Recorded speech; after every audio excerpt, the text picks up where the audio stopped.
Her hands are shaking.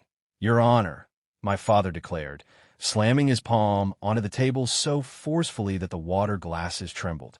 "That woman is an addict, and she has no right to manage my mother's estate." His voice echoed through the probate courtroom in Boston as I sat upright in my charcoal suit, staring at the polished wood before me as though it belonged to someone else's existence. My name is Mara Ellison, and for years my family had treated me as though I were a disgraceful footnote. That morning, they were convinced they were putting me in the ground once and for all. My sister, Claire, pressed a dry tissue to her eyes and leaned against her husband, Grant, whose watch appeared expensive from afar and counterfeit from nearby. For weeks, they had been spreading the story that I had stolen prescription pain medication and manipulated my grandmother, Vivian, into changing her will. Their attorney pushed a thick envelope toward the clerk and displayed glossy medical documents on the courtroom monitors. Oakview Recovery Center. 30-day commitments. Severe dependency. Psychiatric instability. My lawyer looked at me, his face pale with alarm. I never blinked. Oakview was a shell company, and the invoice format on those documents matched a laundering operation I had spent 6 years tracking for the Treasury. Judge Lillian Rowe read silently, while Claire performed her grief from the gallery. She paused on the 4th page, tapped a signature line with one finger, and peered over her glasses at my father. "Mr. Ellison," she said, her voice sharp as steel, "are you certain you know what your daughter does for a living?" He laughed too loudly and informed the court that I was an insignificant office worker who couldn't even keep an apartment. That was his mistake.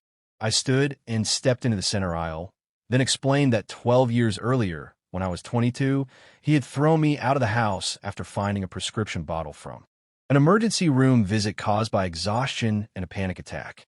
He had labeled it addiction, spread that lie throughout the family, and burned my discharge papers in front of everyone.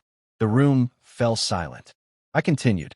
I told Judge Rowe that my father had done more than ruin my reputation. He had stolen my college fund.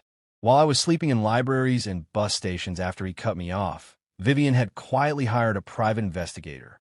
She uncovered the truth. My father was buried in debt, and he had emptied my custodial account to pay for Claire's wedding and keep Grant's business afloat. I raised bank statements and wire transfer records showing payments to a country club, a bridal boutique in Manhattan, and a catering company. Claire shouted that I was lying, but the color drained from Grant's face because he recognized a paper trail when he saw one. I still wasn't finished. During the lonely years after my father cast me out, Vivian had pulled me back from the brink. She paid for my certification exams, my master's degree, and my training in forensic accounting. By the time she died, I had become a senior investigator with federal access and a reputation for following money until the truth had nowhere left to hide. When Claire's viral video began portraying me as unstable, I ignored the uproar and opened my government laptop. The forged Oakview documents contained an employer identification number. I ran it. The shell corporation belonged to Grant. The fake rehabilitation center was the very company he had been using to launder investor funds through his failing hedge fund scheme. He had handed me the evidence himself. Grant and my father hadn't filed the injunction to protect Vivian's legacy. They had done it because Vivian left me 80% of her estate and named me executor while completely cutting them out. They needed to destroy my credibility before the probate hearing, so Grant created false rehabilitation invoices, and my father delivered them with tears in his eyes. Judge Rowe recognized the fraud almost immediately. When she instructed the clerk to verify the filings, federal investigators appeared in the hallway, carrying my badge because I had already called them. The expression on Grant's face when the courtroom discovered I was a forensic auditor with the Financial Crimes Enforcement Network almost made the years of hunger worthwhile.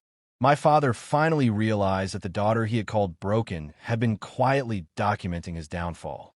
Claire began crying for real when the marshals requested Grant's phone. The judge dissolved the injunction, referred the forged records to the U.S. attorney, and froze every account connected to Grant's company. Vivian's final letter, which I read aloud before stepping down from the stand, said only this: "Let them believe you are nothing. That is how a wolf survives. I left the courthouse alone, but I did not leave defeated. This time, I possessed the story, the money, and the truth.